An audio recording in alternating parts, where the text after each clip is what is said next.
Well, good afternoon, folks. A very warm welcome to you on behalf of Bayleys, and welcome to the Bayleys latest market updates. Thank you for beaming in live here to us. We come with you from the Hawthorn office, right here in Bayleys, Queenstown. I've got a fantastic panel beside me here that I'll introduce to you very, very soon. Of course, Chris Fahey beaming live in from Auckland. But clearly a good number online today, which shows some great interest in the current market. So we've got some fantastic information today. We're going to talk about things around the country from a national perspective, and then we're going to drill down to the lower south from a regional standpoint and talk a little bit, give you some insights and data in around the local Queenstown and Arrowtown market. And rounding things up with Nathan G, obviously with talking about the property and the rental management market, and give you some insights and data on the rental market. So great to see. Thanks again for tuning in. I'm going to make the introductions to our fantastic panel now, who are going to deliver the information today. Obviously up there in Auckland, Chris Fahey, who's the Head of Data and Insights and Consulting for Bayleys Head Office. I also have to right me here, our Managing Director for Bayleys Queenstown, David Gubb, and our Sales Manager and Branch Manager for Bayleys Queenstown, Dee McQuillan. Of course, last but not least, we've got our Bayleys Property Management team here, Nathan G, who's a Senior Property Manager for Bayleys Property Management. A very, very warm welcome to you all.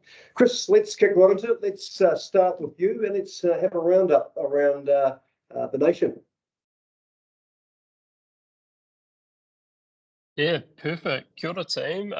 Hope you're going all good. Like, the weather up here in Auckland today has been rubbish, so hopefully the weather down where you guys all are is a lot nicer, which certainly whenever I'm down there, it's always beautiful. So yeah, so what I'm going to do is just kick off with a little bit of commentary around what's happening with New Zealand generally, so the real sort of helicopter view, and then our local team will take over and give more insights as to what's happening in the ground down in Queenstown Lakes. So look, market at the moment for New Zealand's interesting, right? It's making good progress relative to where it was 2 years ago, which was pretty grim. So yeah, so look, let's get into it.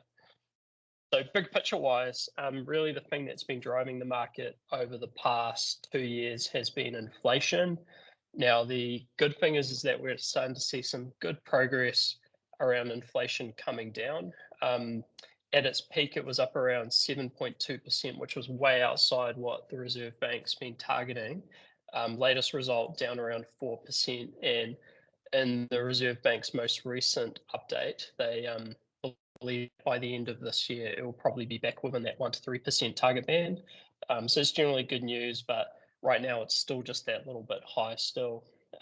Where that's coming through the market has of course been interest rates, and if you're a homeowner over the past couple of years, you've probably seen your mortgage rate pop up a bit, and that's come through the market and led to a pretty sizable correction in a lot of cities, although Queenstown and the sort of Lakes District has been a little bit different. But yeah, interest rates at the moment haven't really shown too much of a drop, but we are expecting over the next probably year that we'll start to see some progress on those starting to come down, which will be really good for the market because that's definitely been the big driver over the past 2 years. The other thing that of course has been going on in the background, which is really important for the housing market, is the migration pattern. And so although there's been a lot of New Zealanders leaving the country, there's also been a huge surge in people coming from outside of New Zealand. And over the past 12 months, we've had a net gain of about 110,000 people coming into the country, and that's just over 1 year, which if you convert that into housing demand, that's kind of in the vicinity of like 30 to 40,000 homes that have been needed to be added into the system. In the context of a building market, that's actually been a bit quieter. So what we're seeing in a lot of cities is, because these people are typically coming from places like China, India, Philippines, is a lot of pressure coming into the rental market, seeing pretty significant increases in rents in a lot of the major cities.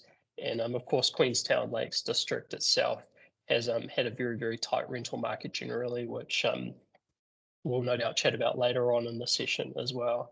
Yeah, so that migration trend, we think, Once we get through the current interest rate situation, we're going to see this big sort of housing demand and shortage theme appear again, and that's likely to lead to a continuation of the house price rises generally that we've seen in the past. So, yeah, quite a it's an interesting time in the market.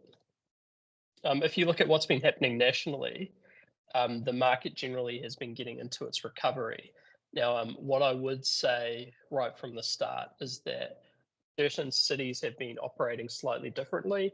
Generally, the South Island over the past 2 years has performed better than the North Island, and Queenstown Lakes District has performed better than pretty much anywhere. So yeah, so New Zealand stats at the moment, right? The big themes that are happening nationally are relatively high numbers of homes for sale in the market. That's giving buyers a bit more choice and generally making transactions a bit slower. This does vary from market to market. The markets with relatively high levels of stock at the moment are typically places like Auckland and Wellington. Auckland in particular has a very high level of stock on market. And yeah, at the moment, that's just starting to slow things down a little bit. Sales levels themselves, though, so in terms of actual transactions, they've been improving. And so in this graph here, what we do is we show the last couple of years of April in dark blue. Reason we do that is there's a bit of seasonality throughout the year. And what you can see is this latest year for New Zealand is about 5,500 sales, up quite a bit on the same time last year, so 4,400. But if you go back like pre-pandemic, the numbers were a slightly higher than what we've seen in that latest month. If you're wondering what that tiny little amount there is in the center of the graph, that was the lockdown in April 2020. Who remembers that? That was like a little bit different. But yeah, so in that period, we had really low sales. Yeah, so general theme at the moment is market's improving, but it's a bit soft. Median house price sitting at about just under 800,000 for New Zealand, although the local team will, of course, let us know later that the median house price down in Queenstown is actually significantly higher than this. And you can see over the past 6 months, prices have basically been moving sideways. They've come up from the bottom. So the bottom was hit about May 2023, so nearly a year ago. They shot up in the back half of last year and then they went flat again. So that's like your national behavior. And just to see what you can buy around that price, like for $800,000 in Auckland at the moment, you'd probably be buying like a 2-bedroom home. May or may not be an older home or a new terraced house. That'd be about 800,000 in Auckland, in a decent suburb. In Wellington, slightly bigger house on a section. This is in Upper Hutt, which apparently is not Wellington, but yeah, it is Wellington to me. So yeah, 3-bedroom house, and then down in Canterbury, so Rolleston, which is one of the growth areas outside of Christchurch. You're getting sort of a 3-bedroom, more modern house. Of course, the local market within Queenstown is quite different, so we'll hear a lot about that very shortly. Final comment from me, right, is if you look across New Zealand, what we've seen is if you compare November 2021, which is the light blue, with the latest results for house prices across the major cities, so Auckland, Hamilton, Tauranga, Wellington, Christchurch, the prices are all down to varying degrees. Queenstown Lakes District has completely outperformed them with house price growth over that period. And I think a lot of that's to do with changes around things like work from home trends, more people moving to Queenstown as a sort of like their primary living location, maybe remote working into other cities. So yeah, it's been an interesting one where it's defied the odds and has actually performed really, really well compared to elsewhere. So yeah, so that's me with a little New Zealand update, and I'll hand it over to the team to chat more about local conditions. It's great, Chris. Thank you. And of course, Chris, as you said, a lot of interest, especially out of Auckland down here in the Queenstown Arrowtown market. And we'll talk a little bit about that later on. Chris, I know you've don't have a crystal ball, or you may have a crystal ball, but tell me, what's your view on house prices later this year? Yeah, so what we think, generally speaking, we think that over the next couple of months, things will be reasonably flat, just because in a lot of cities there's elevated stock on market. we think towards the back end of this year and into next year, prices will grow as interest rates, like we get some very clear evidence that they'll be coming down. So we think as soon as the OCR gets dropped, the market dynamic's going to change completely, and we think the market will start to take off again at that point. So that's kind of our view at the moment. But yeah, our crystal ball is probably as good as anyone's. So yeah. Absolutely, Chris. I trust your crystal ball. And also the penultimate question, I guess, do you think now is a good time to transact? Yeah, so look, I'll just take my personal experience, right? So my wife and I, we sold our house late last year just because we wanted to upgrade. It didn't bother us that the market was down because we we're just buying and selling in the same market. And as for buying, we've just bought. And what we noticed so we're in Auckland, obviously, but for good properties, the prices are still pretty firm. But as a buyer, there's a bit more selection at the moment, which was quite cool. So if you're a bit picky, it's like slightly like good timing to be able to do that. So yeah, we weren't too fussy, and we were obviously like pretty well educated about the market, but we thought it was a good time to both buy and to sell. Great. Thanks, Chris. Some very useful insights there. That's Chris Fahey, Head of Data and Insights and Consulting for Bayleys Head Office based in Auckland. Thank you, Chris. We're now going to drill down to the regional patch now and then have a look at market information, your latest market information on Queenstown, the RSL, with David Gubb. Good afternoon, David. Good afternoon. Good afternoon, everybody. Before we talk about Queenstown, I thought I'd just share some information on the Southland District and also the Targa District, in particular Invercargill and Dunedin. I've got 4 slides here to show you. The first one is the median house price. So this is a graph over 5 years, and the green yellow line is really the moving average over 12 months. So as you can see in Southland, we're just starting to come out of that trough that's been for the last 2 or 3 years, which is also showing through in the volume of sales, which is picking up. So it's still quite a low volume of sales compared to, say, 3 years ago, and really below a long-term average. So similar to the graphs what Chris was talking about, except that Southland and Dunedin, I'll show you in a minute as well, is actually probably starting to grow a little in small increments, but definitely growing positively. The main buyers down there are first home buyers. We also think the removal of the first home grant is going to have little effect on the market. Investors are coming back into the market slowly, but they're only interested in the lower price bracket. The provincial towns in Southland, which are 2 main ones, are Gore and Winton. Different story there. The rural market, whilst the dairy scene's pretty good still, the sheep and beef isn't quite so good. So the rural towns like Winton and Gore, we're seeing a bit of a slowdown, and it's still quite difficult to sell stock. Moving on to Dunedin, similar sort of graph to Southland, just coming out at the bottom, small increments, and that was also the same with the sales volumes. Once again, low volumes of sale, and what we're seeing, Chris showed one of his graphs showed the big increase of listings throughout New Zealand. We're not seeing this in our area. So in Dunedin, for example, the listing numbers are currently 680, which has slipped back from 730. We're seeing the same thing in Southland and the same thing in Queenstown. The listing numbers actually aren't increasing like other parts of New Zealand. Interesting, in Dunedin, in the last 3 months, we've sold 10 properties over 1.3 million. So there's still confidence in that upper end of the Dunedin market. Moving on to Queenstown, this, as Chris alluded to again, this is the price, house price steadily increasing over the years, going back to 2017 where this graph started. So steady increase over this period of time.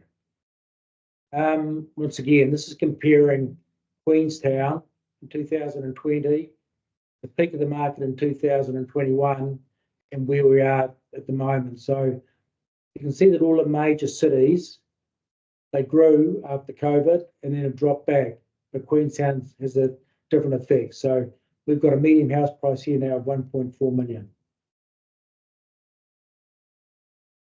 This was a bit of a problem, I think, for the district.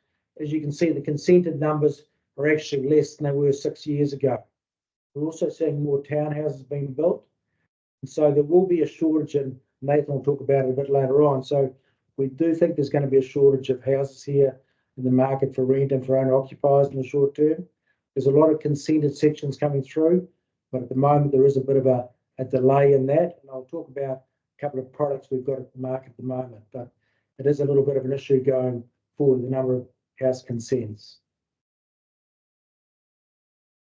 I just thought I'd share 3 developments we're involved in at the moment, 3 totally different developments, just give you an idea of what is available down here. This is the first one. So this development's in the heart of Frankton, 5 Mile Villas. They're standalone properties, and they're priced sort of an 850 to 900k bracket. So the buyers we're finding for these, a lot of locals are buying them. We're finding people that are buying them for their children to get a foothold in the property market. They're thinking Queenstown's quite a good location to invest in, and the kids maybe in 5 years' time will sell these as a foothold to buy a house in Auckland or Wellington, wherever. So we're seeing them as a market, and also they've got visitor accommodation, so the Australians are looking at this product as well. So with this product, good price bracket, great location, and we're getting a lot of interest and they're selling well. Next one is Waipuna Rise. So this is a combination of 2-bedroom apartments priced between 845,000 and 875,000. 3-bedroom apartments, 1,035,000 to 1,085,000, and terrace townhouses from 1.345 to 1.385. We've actually sold all the terrace townhouses, so they've all been very popular. So the people like this product. It's a gated community, and it's actually the price point is very well priced on a per square meter basis, and so you can get a high yield and we're a very good sell down on this. Last product we're doing at the moment is sections. So these are affordable sections with elevated views over the lake. Very popular. We sold 19 in the first release, and we've got 36 more coming to the market very shortly. They're priced in the starting 500, low 500s, right up to 600. And the buyers for these are first-time buyers and builders. The builders trying to keep their teams together by buying land so they can build to keep the stock coming through.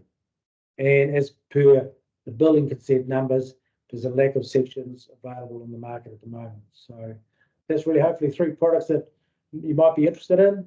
So that's really me. Thank you, Stace, for the market and the low south. Great, thanks, David. Some great property offerings here, of course, on behalf of Bayleys.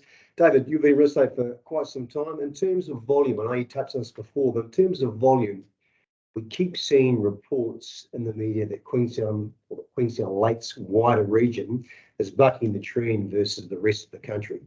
And what's your personal opinion, or what's the narrative of the current market here? So I think, as I touched on before, that we're down to, I think, 380 listings on today in Queenstown. So that's come back from the early 400s just a month ago. We've had 500 or 600 at various times. So around that 400 listings at one time is quite an equal situation, supply and demand. So I think the prices are holding up well, but I think that's a lot of it's due just to the lack of stock and just the steadiness of the market. If we talk about total listings at the moment in Queenstown, like you said, 388 total listings in Queenstown Lakes. And you touched on the sweet spot for Queenstown being Queenstown Arrowtown and around that 400. And do you see, say, listing numbers increasing come July with the new Bright Line laws coming into effect? I think that there will have more listings will come on. But I'm a bit like Chris. I'm thinking the major driver at some point, whether it's later this year or early next year, is going to be when the market sees the interest rates coming down. So once the market sees that, and we will still have a lack of stock, I think things will become more buoyant. Great. Excellent. Well, thanks, David. That's David Gubb, Managing Director for Bayleys right here in Queenstown. On to our next guest speaker today, introduced to Dee McQuillan. Good afternoon, Dee. Good afternoon. Just really recapping on what Chris and David had said, but here at a local level on the ground in the Queenstown offices, we're seeing the market as being quite resilient. It's giving us a lot of positive momentum in both value and volume. We're seeing really busy open homes, nice full auction room last Friday at our monthly auction. Yeah, so that's kind of a general positive vibe. Looking at our buyer groups, probably our most active buyer groups at the moment would be first home buyers. Also owner occupiers, which we've heard about. And we are starting to notice a little bit of renewed interest from investors, just as some of those restrictions start to ease. So that will be an interesting thing to watch, how that unfolds. Regional buyers obviously are significant here, not just from Auckland, which we'd expect, but also Canterbury and Southland. And of course, having the international airport means we've got steady interest from Australia and also further abroad. It's clear Queenstown's got a unique appeal as a tourist destination, but it's also a place where, as Chris touched on, people want to relocate, have better work-life balance and a permanent change of lifestyle, which I can attest to, having come from somewhere a little bit north of here. As David spoke about, we've got some really exciting developments with Waipuna Rise, 5 Mile and Sycamore Grove. So it's really easy to understand where some of the optimism is coming from. And yeah, I think we're looking forward to a steady winter season and a bit of an uptick in spring. I think if we were going to get a really good snapshot of the market at the moment, it'd be good to look at last week's auction session. So we had 12 Queenstown properties. We sold 2 prior and a total of 9 sold under the hammer by auction day. So 90% of the properties that received biddings actually sold on auction day under the hammer. Really nice full auction room. We had 83 total bids placed and we had a further 225 people watching online. We sold just over $12.6 million of sales value. We had 2 standout properties on auction day. One was in Henley's Farm and it sold for just over 1.7 million. The other in Lake Hayes for just over 1.6. So both these properties had received pre-auction offers, but the owners decided to run with the full campaign and take the property to auction day. So on the day in the room, bidding in a competitive environment, and we had a really good mix of local buyers, regional buyers, and a couple of international buyers from Australia and the US. Well, some great results. Yeah, and good to know that this isn't just a one-off. So when we look at our end of financial year results for auction clearance, we cleared over 73% of the auctions sold. So yeah, we take our auctions very seriously. It's Queenstown, and with good reason. I have heard that actually. I have heard that. So that's it from me, unless you have any questions. Great, absolutely, I do. It is great to see the confidence come back in our investor market sector, which hasn't really been there for some time. Looking at this current market, Dee, is there any specific selling method? You touched on options. I guess it could be your own, so I'm not sure, but is there any specific selling method that's getting momentum and getting some real positive results in this market? Yeah, you guessed it. I'm going to say auction. Reason being, and I just have a graph here we can have a look at. So auctions are the most effective method of sale, and they also result in the shortest days on market. So we see many properties at the moment are receiving pre-auction offers, and in most instances we have multiple bidders, which really creates that competitive environment, which can add to pushing up the sales value. Of course, the goal is to sell on auction day. That doesn't always happen, but something that this graph shows is that even if a property doesn't sell in auction, there's still value in working through an auction campaign.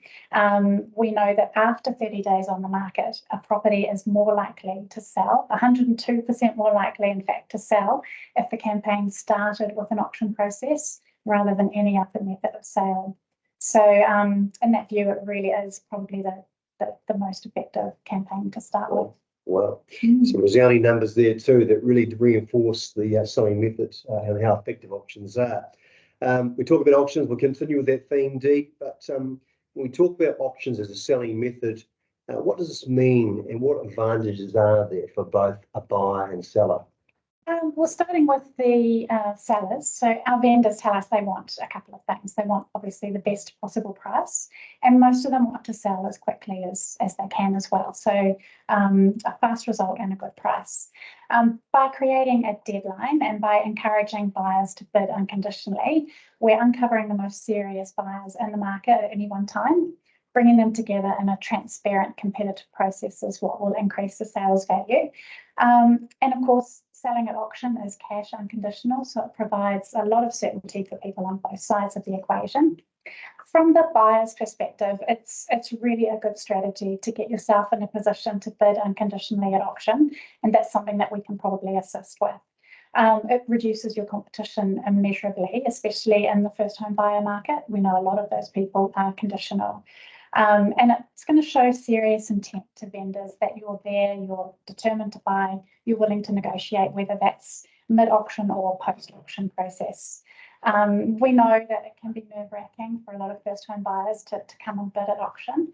So at Bayleys Queenstown, we make sure that we spend a lot of time coaching every single buyer, if they haven't bid at auction before, on bidding strategy. And we also pair them up with someone from our team to assist them on auction day so that they can have peace of mind that they're doing the best they can and that they're going to be well looked after. Great. I'm sure come auction day, we're all nervous, even the agents themselves. But Dee, that's great to hear. Of course, auctions is what we do. We've heard that catch cry a few times. So thank you, Dee. That's Dee McQuillan, sales manager right here at Bayleys Queenstown as well. Thanks, Dee. And to bring it home, to round it up, we're going to have some deep insights now, a deep dive into the Queenstown, Arrowtown rental market with Nathan G. Good afternoon, Nathan. Thank you. Hey, I'm speaking in regards to respects to the current climate in the rental market in Queenstown, as well as speaking in what I believe is favourable occurrences in the rental market. As a brief snapshot, the gap between supply and demand has closed in the last sort of 3 months there. As you can sort of see, we had 16 listings on Trade Me in December, but that's sort of come up a bit now to 49 in April. And on real estate, there was 18 listings in December, and that sort of peaked in April again on 41.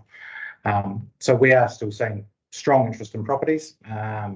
We do believe there's been a little bit of a easing of the rental shortage, but we believe that rents have sort of peaked. That's mainly due to the cost of living at this point in time, and tenants being more conscientious of what's going on with their own personal circumstances. We are still seeing a really strong demand for properties priced at market value, rent-wise.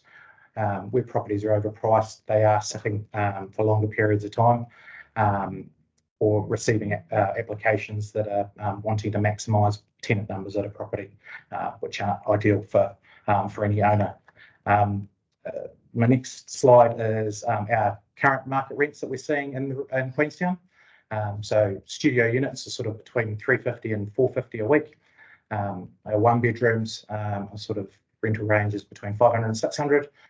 Two bedrooms are sort of sitting at $650 to $850, and three bedrooms are sitting around $850 to $1,300 for those higher end ones, and four bedrooms $1,100 plus. High demand configurations seem to be currently 2 and 3 bedroom properties. I think this is sort of reflected in these market rents, especially in the likes of Frankton, Hanley's Farm and Jacks Point, which further signals people are moving away from the centre of Queenstown, and 5 Miles sort of becoming the new hub for town. Also, we're noticing that home and income properties in the likes of Hanley's Farm and Jacks Point are extremely popular, with investors as well as mum and dad investors wanting to get it into the investment ladder and subsidise their mortgage. This makes new developments, like David mentioned earlier about Waipuna Rise and 5 Mile Villas, really appealing options, I believe, for investment. So with regards to that, we did a little bit of a case study. Slide there. As a bit of a case study, we looked at a property we rented in the last 3 weeks in Hanley's Farm. It's 28 and 28A Cheviot Street. It's a 3-bed, 2-bath property with an adjoined 2-bedroom, 1-bathroom property. We had 28. We rented 28 the main house for $1,100 a week. We held 3 viewings and had 14 people in attendance. And the unit 28A we rented for $750. We held 4 viewings with a total of 18 people going. Both those properties were advertised for a 9-day period and offered to applicants, and both rented on 12-month fixed-term tenancies. So I believe that really shows that the market is strong and there is still strong demand at market rent. So with that, investors should be encouraged to come back into the long-term rental market with more favourable conditions, such as sort of bright line test reduction, which is great news for property investors. Bright line test is being shortened to 2 years for all properties as of 1st July 2024. This might lure back investors worried about capital gains. But take note, the 5 to 10 year bright line periods applied up to 31st of March. But if you sell your property from 1st of April, then bright line applicable will be 2 years. Then the next major one is recent announcements on interest deductibility. These announcements on interest deductibility reveal significant changes among property investors. Effective 1st of April, investors will be able to reclaim 80% of their property interest expenses with 100% deductibility expected in April 2025. These aim to incentivise landlords and lead to increased property retention among owners.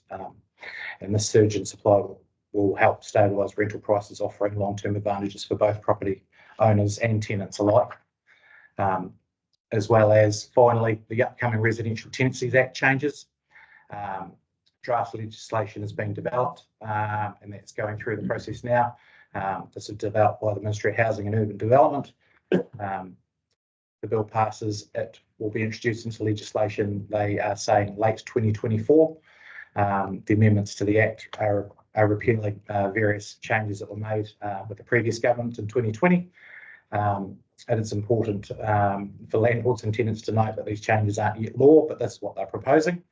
So they're proposing amendments to reintroduce 90-day no-cause terminations to periodic tenancies, meaning landlords can end periodic tenancy without having to give a specific reason. Reintroducing landlords' ability to give notice unilaterally to end a fixed-term tenancy at the end of a term. I believe these changes are significant and a positive change for current owners as well as potential investors. Other amendments that are in place are return of notice periods, so 42 days of notice if the owner wants to take the property back, or if it's going to be used to house employees, or if the property is subject to an unconditional offer for sale requiring vacant possession, which is currently not the case. And returning tenants' notice periods from 28 days to 21 days.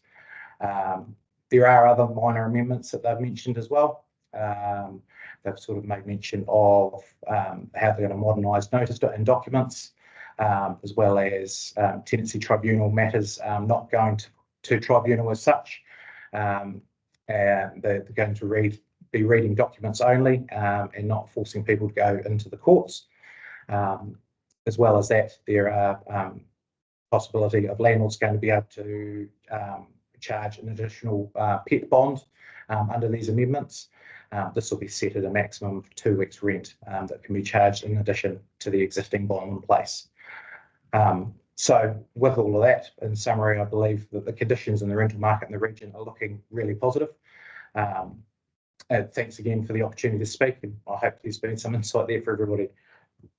That's great, Nathan. Nathan, just briefly for the benefit of our viewers online today, do you think some of the key advantages that perhaps you see given the new government policies for landlords? Yep, definitely see the changes in bright line and interest deductibility being more favourable to them, as well as giving those changes in the Residential Tenancies Act. They were quite constricting, where they were very limited in the notice period that they were able to give if they wanted to take their property to market or sell it without vacant possession. Now there's going to be a little bit more options for them, which I think is going to be really favourable and sort of put owners and potential investors' mind at ease. Great. Nathan, also, you've been in the district for quite a number of years and also property management. If you were a purpose investor looking to buy in this current market, what would you suggest to our viewers today in terms of what you think they should buy, or what you would buy for maximum return, and what do you think is the most popular configuration? As I sort of touched on earlier, I believe something around Frankton, Shotover Country, Lake Hayes Estate, Hanley's Farm, Jacks Point, around this area, I believe is the most popular sort of suburbs to be based in. Something 2 or 3 bedrooms. Everything that we've sort of had rented recently has been really popular with 2 or 3 bedrooms. A low maintenance property with off-street parking and or a garage would be something, as well as being supplied with whiteware only, and it would be pretty much ready to go as a long-term rental.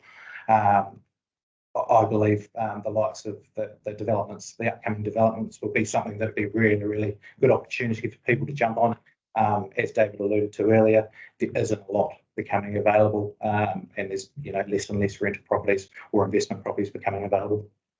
Great. Well, there you have it. Nathan G from Bayleys Property Management to round things off today. Well, thanks, folks. Thanks for joining us today. That's it. That's our latest market update on behalf of Bayleys. On behalf of Bayleys, a very warm thank you to everyone joining in today. I'm Stacey Coburn, Group Operations Manager here for Bayleys Queenstown. Of course, everybody who is online today will receive our recording, or at the very least, you can request it. Now, of course, if you're thinking of buying or indeed selling, we hope that you do consider Bayleys. Until then, thanks again, and thank you very much to our expert panel, and a very good afternoon.